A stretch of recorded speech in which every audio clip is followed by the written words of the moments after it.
Think of me as your slightly older friend, with a mustache. I hear that a lot. Yeah.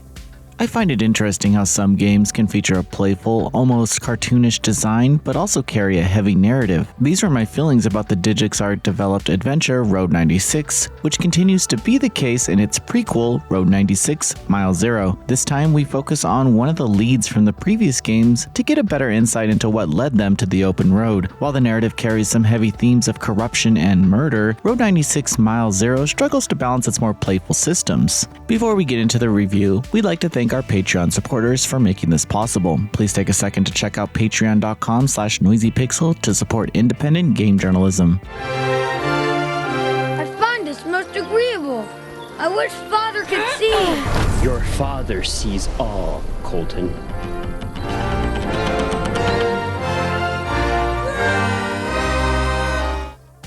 Road 96 Mile Zero stars two protagonists, Zoe and Kaito, two friends and residents of White Sands. They come from different backgrounds, with Zoe being the minister's daughter and Kaito being of the lower class. This is significant given how divided these classes are. White Sands is very much run under the rule of the local government, which asks the citizens to report any suspicious activity, which will likely get someone arrested. This division is also a significant game mechanic between the leads, who struggle with siding for or against this class system.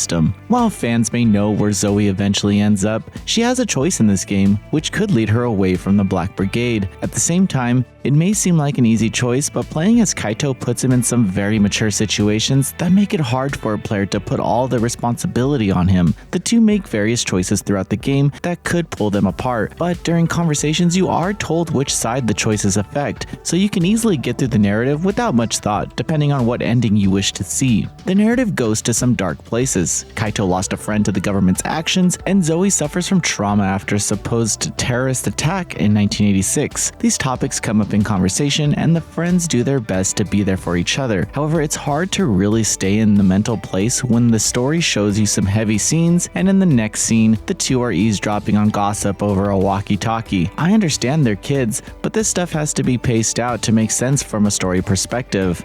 Given the game can be completed in around 6 to 8 hours, the story takes place over several in-game days, capped off by an approaching sandstorm. The world building here is excellent, as the upper class is so far removed from worrying about this approaching danger and more focused on a speech by their leader. The lower class seems to be more concerned with the issues of the city, but they also do all the work, while the upper class takes on higher roles. Gameplay takes many forms. Players can navigate the environment as Zoe and Kaito. Seeing how differently the two are treated as you interact with NPCs is interesting. Exploration may lead to a few secrets or collectibles, but you can also forget all that and just progress the story if you want. Choices during conversations don't really affect much outside of the critical choices that change who the character sides with. Given this, it's possible to just click your way through normal choices without much thought. However, there are subtle changes, such as a truth or dare game and some other unique responses, but again, this doesn't affect the characters' relationships. A significant part of the gameplay is a sort of musical endless runner feature. During each chapter, players will encounter one of these musical scenes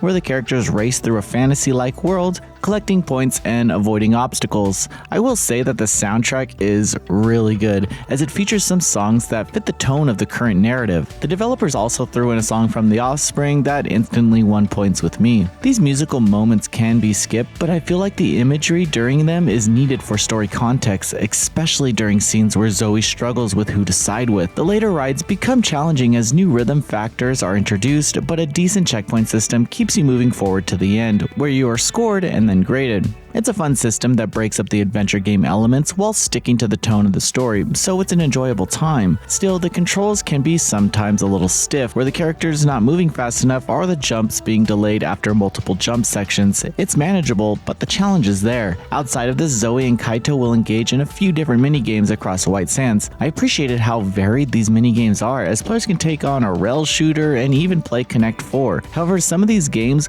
will likely be easier with the mouse and keyboard, since moving the cursor cursor via the controller was a bit slow. These gameplay elements found a place in the overall experience, so nothing felt out of place. I enjoyed the over-the-top aspects of the narrative to remind the player that this is a game and to keep us grounded in reality with some heavy story moments. The writing can be a little cringy at times as these two teenagers do their best to sound hip, but I feel like the emotional moments were played out well. Graphically, Road 96 Mile Zero takes on a cartoonish style. The environments are filled with places to explore, but the game world isn't too large. Some points of interest add context areas, which is needed to get the full scope of the situation, but you'll likely get invisible walled at some point. Still, I feel like the areas were fun to explore, but you don't have to do it if you don't want to, which nicely mirrors the player choice system. Road 96 Mile Zero is a deceptively dark adventure game that centers around player choice and questioning those in power.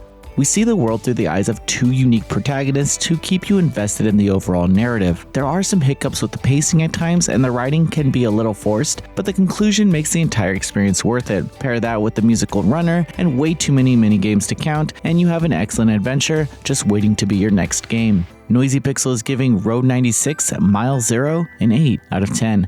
Thanks for watching. This video is brought to you by our supporters on Patreon. Noisy Pixel is run by a group of gamers providing independent gaming coverage through news, reviews, previews, and more. Check out our Patreon to help support continued growth and subscribe to keep up with all our future content.